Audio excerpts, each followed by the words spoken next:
Desde los estudios de WTMBN en Orlando, Florida, Estados Unidos, presentamos Noticiero Internacional con Alonso García. Hoy es martes 3 de agosto del 2021 y una vez más agradezco la oportunidad que me da de traer a los hechos más relevantes de Estados Unidos, América Latina y el mundo. Estos son los titulares de la presente edición. Hoy tenemos en entrevista al doctor Carlos Castrillo Salgado, médico epidemiólogo, docente de epidemiología del Departamento de Salud Pública y director del Observatorio de Salud Pública Global de la Universidad Johns Hopkins. El Departamento de Estado en Estados Unidos anticipa que ampliará el número de visas para ciudadanos afganos que han colaborado con el gobierno durante la guerra para llegar al país como refugiados. La incertidumbre se cierne sobre el futuro de las vacunas y su efectividad ante cepas potencialmente más contagiosas, mientras científicos continúan respaldando su utilidad. La prolongación del cierre parcial de la frontera común de México con Estados Unidos motiva a los especialistas a plantear el aceleramiento de la vacunación para evitar que se incrementen las pérdidas que suman millones de dólares. En Neclosí, un municipio situado en el Golfo de Urabá y al norte de Colombia, las autoridades han declarado calamidad pública debido a la llegada masiva de cerca de 15.000 migrantes provenientes de diferentes partes del mundo. En Colombia, la Armada incauta un narco submarino destinado al tráfico de drogas durante una redada. Venezuela se encuentra a la expectativa ante la posibilidad de que el gobierno anuncie en este país una nueva reconversión monetaria. El gobierno y el Congreso de Estados Unidos continúan siguiendo de cerca la situación en Cuba y fuera de las sanciones anunciadas la semana pasada, hay otras acciones que se tomarán. La empresa israelí que utiliza el programa Pegasus continúa bajo críticas por usar la tecnología para espiar a periodistas y disidentes. Autoridades de salud en Estados Unidos alertan sobre el avance de la variante Delta del COVID-19 e insisten que la vacunación es la clave para evitar la propagación.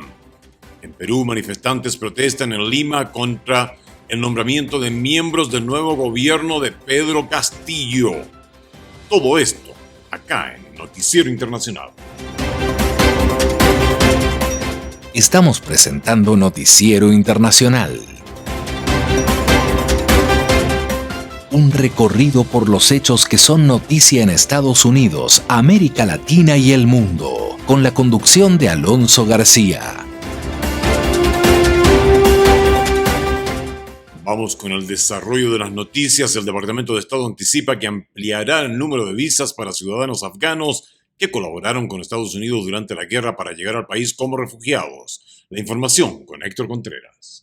Mientras el retiro de tropas estadounidenses de Afganistán continúa, el Departamento de Estado de Estados Unidos anticipa aumentar la lista de afganos que pueden pedir asilo en el país y se espera incluir a empleados actuales y pasados de agencias de ayuda y desarrollo con sede en Estados Unidos, otros grupos de asistencia que reciben financiamiento estadounidense y comunicadores. La medida se toma frente al aumento de la violencia de los talibanes hacia ciudadanos afganos que han servido a Estados Unidos en estos casi 20 años de combate, y se espera que se pueda cumplir antes de que se complete la retirada militar de las fuerzas estadounidenses de Afganistán. Además, la medida incluirá a actuales y ex empleados del gobierno estadounidense y de la Organización del Tratado del Atlántico Norte, la OTAN, que no cumplan con los criterios específicos de algunos de los programas vigentes, lo que permitirá que miles de afganos y sus familias inmediatas sean reubicados en Estados Unidos como refugiados. Sin embargo, el Departamento de Estado aclaró que el objetivo sigue siendo el de un Afganistán seguro y pacífico, pero ante el aumento de la violencia talibán se trabaja para esta reubicación, aunque no hay una cifra exacta de personas que serían cobijados bajo esta medida. El gobierno de Estados Unidos creó una categoría llamada Prioridad 2, que está dirigida a personas nacidas en Afganistán que hacen parte del programa Admisiones de Refugiados de Estados Unidos, el cual incluye a ciudadanos afganos que han tenido alguna afiliación con Estados Unidos, pero que no pueden aplicar a una visa especial de inmigrante porque no trabajaron con el gobierno estadounidense directamente o el tiempo de trabajo no fue el suficiente. La incertidumbre se cierne sobre el futuro de las vacunas y su efectividad ante cepas potencialmente más contagiosas, mientras los científicos continúan respaldando su utilidad. Nos informa Judith Martín. Virólogos y epidemiólogos británicos advirtieron acerca de la elevada probabilidad de que la protección que ofrecen las vacunas contra el COVID-19 y la enfermedad potencialmente grave disminuya con el tiempo y pronostican que las campañas de vacunación continuarán activas aún en los próximos años. Los expertos sanitarios aseguraron desconocer la frecuencia exacta requerida para proteger a los más vulnerables mediante futuras vacunaciones. Sin embargo, algunos países ya han confirmado la puesta en marcha de una tercera ronda de vacunaciones, como es el caso de Israel, que se convierte en nación pionera al ofrecer una tercera dosis de la vacuna Pfizer-BioNTech contra el COVID-19 a las personas mayores de 60 años. Mientras tanto, la propagación de la altamente contagiosa variante Delta y ya predominante en muchos países supone una amenaza para la salud global del planeta y muchos se cuestionan si las vacunas protegen ante esta modificación del virus y pese a que algunos expertos aseguran que todavía es pronto para llegar a una conclusión científica, autoridades sanitarias israelíes confirmaron hasta en 2 ocasiones un descenso de la eficacia de la vacuna contra la infección. Del mismo modo, en un informe independiente al gobierno británico, científicos aseguraron que existía una posibilidad realista de que pudieran surgir nuevas cepas que evadieran la inmunidad de las vacunas actuales o que incluso derivaran en una enfermedad grave más generalizada. A pesar de los posibles panoramas que se plantean en el horizonte, personal médico de todo el planeta coincide en que, ante la situación actual, la mejor forma de protegerse contra el COVID-19 es con los antídotos y continúan animando a la población a vacunarse en cuanto tengan la oportunidad.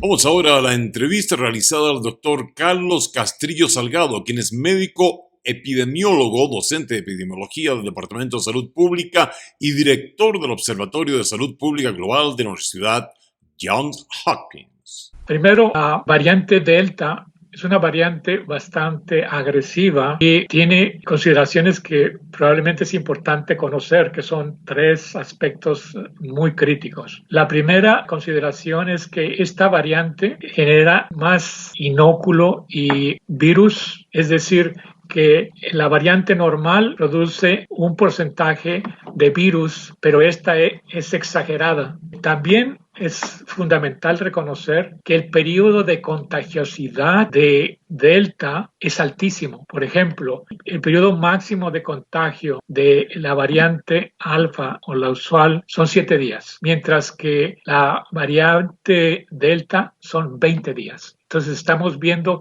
3 veces más el periodo infectante. Y luego lo que se han observado también es que esta variante es muy efectiva, muy eficaz en penetrar a las células humanas. Entonces eso hace que estas 3 características la hacen que sea una variante de gran interés y de hecho de preocupación para el CDC, pero también para la OMS. Doctor, precisamente cuando los CDC y las indicaciones por parte de los científicos dijeron que las personas vacunadas no necesitaban usar mascarilla. ¿Por qué ahora es necesario que las personas vacunadas usen mascarilla nuevamente si están vacunadas? Si ese era el propósito de vacunarse para poder eventualmente regresar a una normalidad. Pues en realidad lo que está pasando, recuerde, es que aquellas personas que están parcialmente vacunadas perciben que ellos están vacunadas y en realidad son millones de personas que están parcialmente vacunadas. Esto es importante que se conozca porque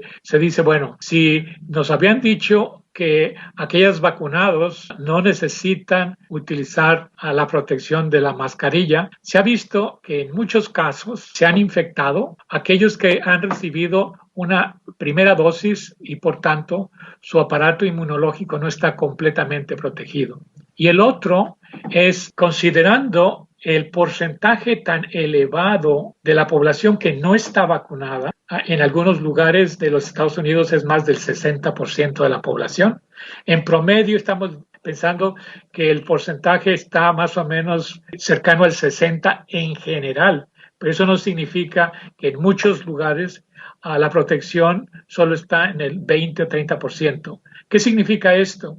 Que muchas personas que no están vacunadas también estarán indicando que no van a usar la mascarilla. El decir que la población vacunada y no vacunada usen es un elemento de protección adicional que se realiza a la población, que si usted ve en la calle una persona que no tiene mascarilla, usted no sabe si está vacunada o no está vacunada. De tal manera que el CDC ha visto que es importante tener esta medida de protección adicional, ya que independientemente, si recordar que las vacunas van a impedir los casos severos y la muerte, pero en algunos casos no van a impedir la infección per se. La infección va a ser leve. Entonces, esta es una protección triple que se requiere debido a que el exceso de casos y muertes que se están observando es generando una nueva ola que no se esperaba. Y ver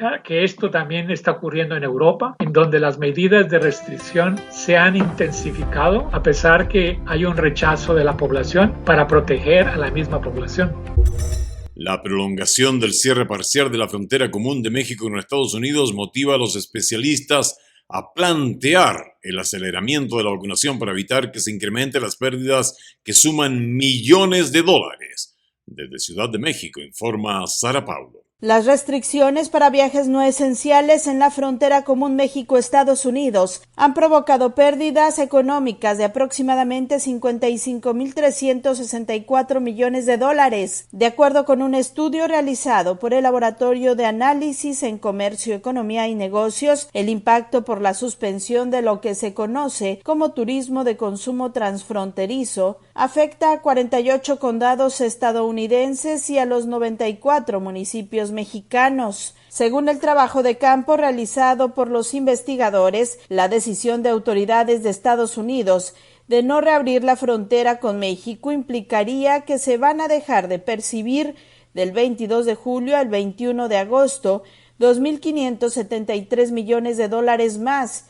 Ignacio Martínez, profesor investigador del Centro de Relaciones Internacionales de la Universidad Nacional Autónoma de México, consideró que el gobierno mexicano debe acelerar el programa de vacunación en la frontera con el fin de una pronta reapertura, ya que la población de esta región impulsa un fuerte dinamismo económico que por sí mismo representaría el PIB de diversos países. Para Washington, México no está otorgando certidumbre, una confianza en su esquema de vacunación. ¿Qué es lo que tiene que hacer el gobierno federal? Uno, abocarse para vacunar todo el perímetro fronterizo y entregarle cifras fidedignas a Washington para brindarle certidumbre a Estados Unidos y tirar ese argumento de que México en términos sanitarios no es confiable.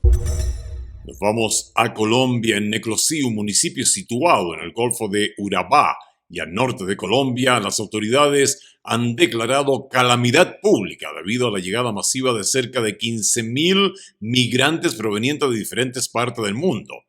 Todos comparten un mismo objetivo: llegar a Estados Unidos. En su mayoría son migrantes africanos y haitianos que residían en Chile y ahora buscan nuevos horizontes para ellos y sus familias.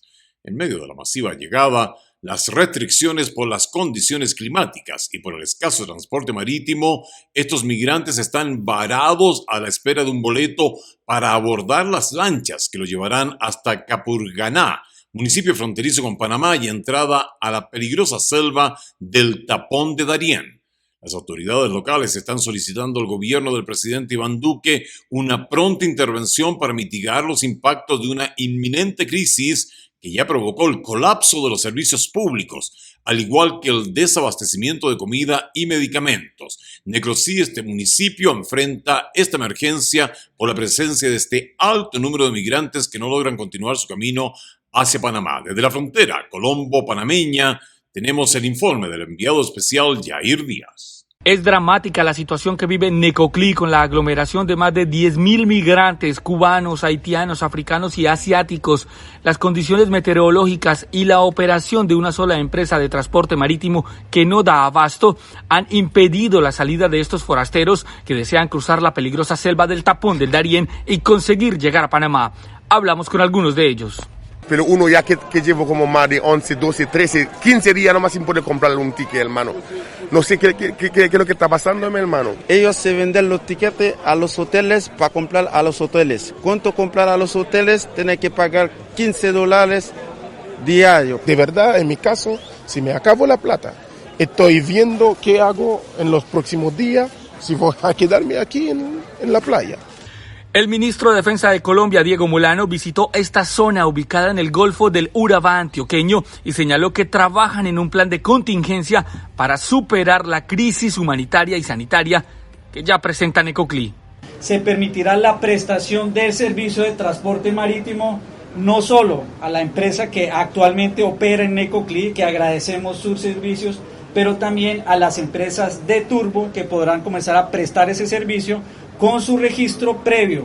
Diariamente llegan alrededor de 800 a 1.000 migrantes, lo que ha llevado al municipio a decretar calamidad pública, ya que no cuentan ni con un servicio de agua potable. Continuando en Colombia, la Armada incauta un narco submarino destinado al tráfico de drogas.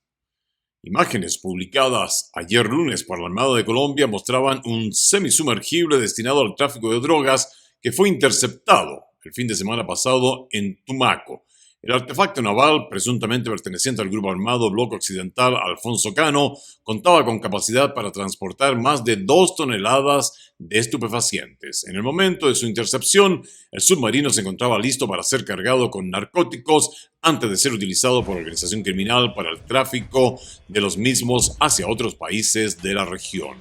Y en Venezuela se encuentra la expectativa, este país, ante la posibilidad de que el gobierno anuncie en este mes una nueva reconversión monetaria. Desde Caracas informa Carolina Alcalde. Si bien hasta la fecha el Banco Central de Venezuela no ha divulgado información oficial sobre la implementación de una reconversión monetaria, en las calles del país los ciudadanos empiezan a debatir la posibilidad de que pronto comience a circular un nuevo cono monetario, algo que ya ha ocurrido en 2 ocasiones. Para muchos expertos, una tercera vez es inminente. En conversación con La Voz de América, el economista Jesús Cacique explica que es muy factible que ocurra una tercera reconversión monetaria debido a que actualmente los cómputos son inmanejables. La cantidad de cero ya es inmanejable para las máquinas fiscales y se requiere establecer una reconversión monetaria, pero es una decisión del gobierno central.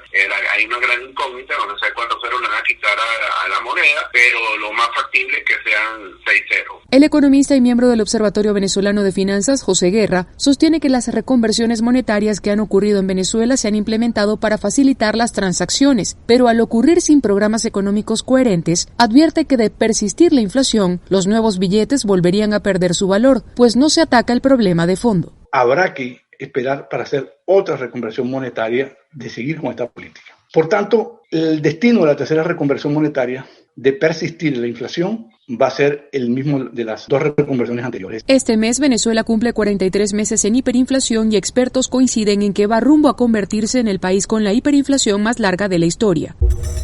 Gobierno y Congreso de Estados Unidos continúan siguiendo de cerca la situación en Cuba y fuera de las sanciones anunciadas la semana pasada, hay otras acciones que se toman. El informe con Judith Martín Rodríguez. Estados Unidos persiste en su apoyo a los cubanos que protestan en Cuba en movilizaciones que se iniciaron el 11 de julio y que se acallaron en gran medida por las limitaciones que sufren por el controlado acceso al Internet. Y mientras el gobierno del presidente Joe Biden anunció nuevas sanciones contra la Policía Nacional Revolucionaria en Cuba y sus 2 principales directivos, Oscar Calleja y Eddie Sierra, por las represiones ejercidas en esas protestas, y advierte que estas acciones forman parte del conjunto de medidas tomadas por la administración Biden, y fue el propio mandatario el que las destacó.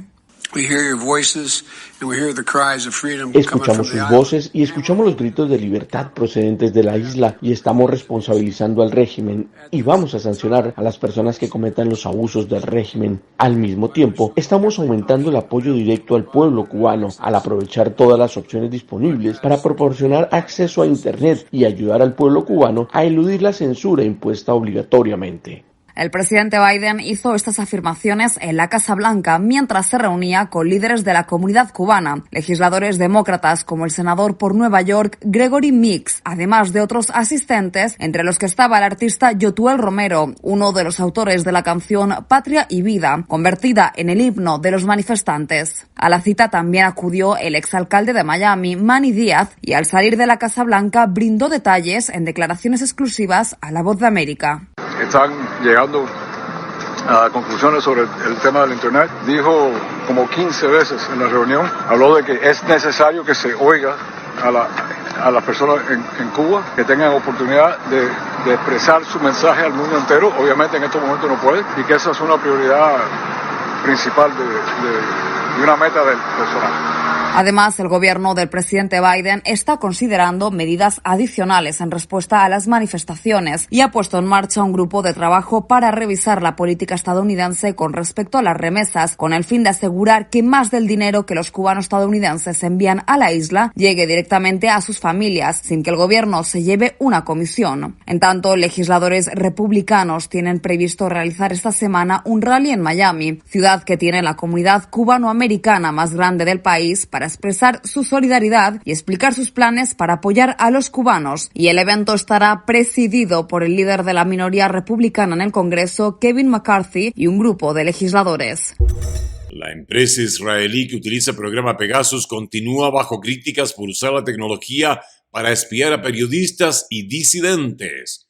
Nos informa Héctor Contreras desde Washington, D.C. Existe una creciente crítica internacional a Israel tras las acusaciones del manejo que se le ha dado al software Pegasus de la empresa israelí de seguridad privada NSO, e incluso un grupo de legisladores estadounidenses está instando al gobierno de Estados Unidos a tomar medidas punitivas contra la empresa que niega haber cometido irregularidades, argumentando que ellos venden el software a gobiernos solo con el propósito de rastrear a terroristas y criminales. Una investigación realizada por un grupo de derechos humanos y de medios de comunicación acusa a varios gobiernos de utilizar el programa Pegasus para espiar a decenas de periodistas, disidentes e incluso líderes políticos de todo el mundo. Pero la empresa de tecnología dijo que las acusaciones eran parte de una campaña difamatoria y se negó a responder a más consultas de los medios. Sin embargo, algunos analistas israelíes, como Karim Nahom, de la Asociación de Internet de Israel, dice que la herramienta cibernética podría haber sido utilizada contra civiles inofensivos.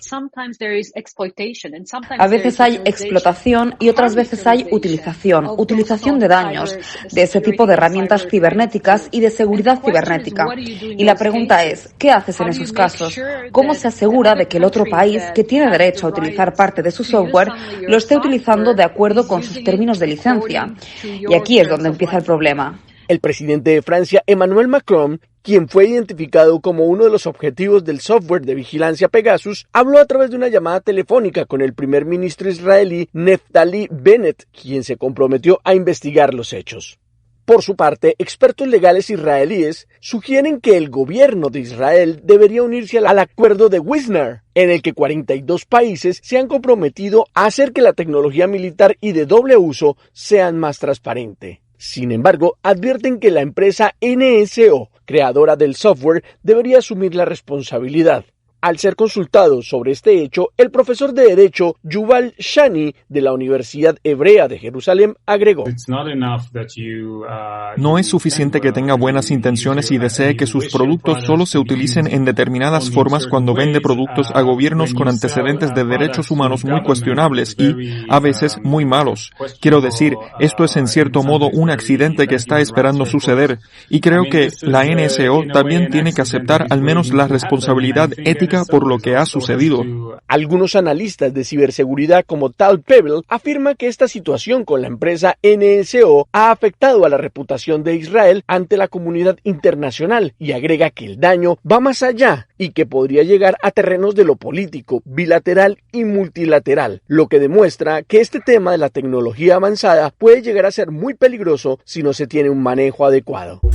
Autoridades de salud en Estados Unidos alertan sobre el avance de la variante Delta del COVID-19 e insisten que la vacunación es la clave para evitar la propagación.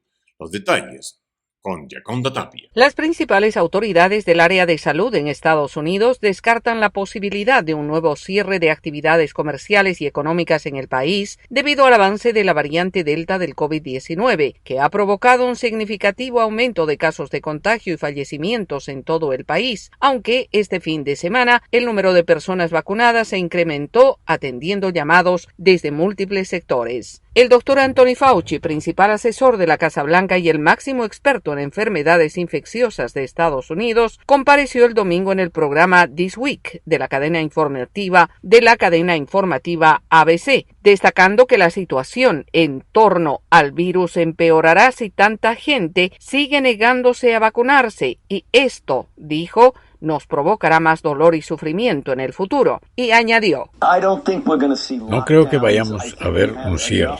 Creo que tenemos suficiente porcentaje de personas en el país que no son suficientes para aplastar el brote, pero creo que lo suficiente como para no permitirnos entrar en la situación en la que estábamos el invierno pasado. Pero las cosas se van a poner peor. Fauci insistió en criticar a quienes defienden la decisión de vacunarse, enfatizando en que es un tema de libertad personal, advirtiendo que pueden ser víctimas del contagio, pero al mismo tiempo permitir que la enfermedad se propague y no haya un punto final para la pandemia. Tenemos 100 millones de personas en este país que son elegibles para vacunarse y no lo hacen, dijo, mientras recordó que el número promedio de casos nuevos reportados cada día casi se ha duplicado en las últimas 2 semanas. La Florida nuevamente se ha convertido en el epicentro de la pandemia y muchos estados están tomando nuevamente medidas de restricción. La doctora Rochelle Walensky, directora de los Centros para el Control y Prevención de Enfermedades, destacó que el avance de la variante Delta no era algo que se esperaba. Esta no era una noticia que esperaba que el pueblo estadounidense aceptara y me duele mucho tener que advertir su peligrosidad, dijo. Algo de esperanza está alentando esta lucha contra el COVID-19 y es que muchas personas que terminaron hospitalizadas y no estaban vacunadas pedían a los médicos y enfermeras que los vacunaran cuando ya no existía posibilidad de ayudarlos. Muchos de ellos que vencieron la emergencia hablaron con medios informativos enviando mensajes para que aquellos que aún no se vacunan lo hagan con urgencia. Y en Perú, cientos de peruanos salieron a las calles de Lima para protestar por el nombramiento de los miembros del gabinete del recién electo presidente Pedro Castillo. En especial protestaron el nombramiento de Guido Bellido, el nuevo presidente del Consejo de Ministros, que ha sido investigado por presunta instigación al terrorismo, después de que en una entrevista se mostrara supuestamente favorable a Sendero Luminoso, grupo guerrillero comunista revolucionario peruano. No podemos ni debemos permitir que Perú se convierta en una colonia de Venezuela, Cuba o la China comunista. Esta es una lucha contra el terrorismo y todo el mundo debe alinearse con nosotros, señalaron los manifestantes. Durante el encuentro, los manifestantes mismos se pararon frente a la sede del Comando Conjunto de las Fuerzas Armadas del Perú, ondeando banderas peruanas y mostrando pancartas denunciando a la nueva administración electa. Nos vamos ahora a la nota económica con Leonardo Bonet. El crecimiento del sector manufacturero estadounidense se desaceleró por segundo mes consecutivo en julio, en medio de problemas continuos en la cadena de suministros. El Instituto de Gestión de Suministros, un grupo comercial de gerentes de compras, dio a conocer que su índice de actividad manufacturera se redujo en 1.1% a una lectura de 59,5. El índice también se desaceleró en junio, cayendo a 60.6, mientras que en mayo registró una lectura de 61. Cualquier lectura por encima de 50 indica crecimiento en el sector manufacturero. Julio fue el 14º mes consecutivo en que la fabricación ha aumentado después de contraerse en abril de 2020, cuando el coronavirus provocó cierres comerciales en todo el país. Sin embargo, la lectura de julio mostró un crecimiento más lento en nuevos pedidos y producción. Los fabricantes han luchado en los últimos meses con los cuellos de botella de la cadena de suministros que le han dificultado la obtención de chips de computadora y otros componentes necesarios para sus productos. No obstante, hay algunas señales alentadoras en el informe de julio que sugieren que los diversos problemas laborales y de la cadena de suministros están comenzando a disminuir. Por un lado, el índice de empleo mejoró bruscamente en el informe de julio y ahora está de vuelta en territorio de crecimiento.